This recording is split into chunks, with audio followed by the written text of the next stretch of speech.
Agora nós vamos ensinar aqui como botar crédito de graça no celular. Primeiro de tudo, você pega Celular um celular. normal. De pode qualquer ver. marca, pode ser de qualquer marca.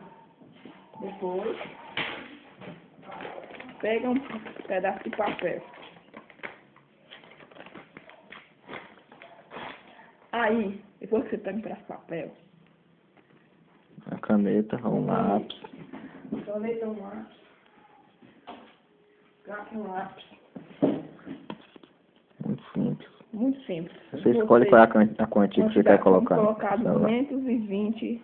Reais. Muito simples.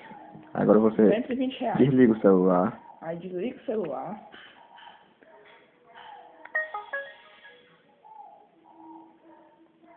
Tira a bateria. Tira a Começa bateria. Coloca R$220 no celular. Fecha.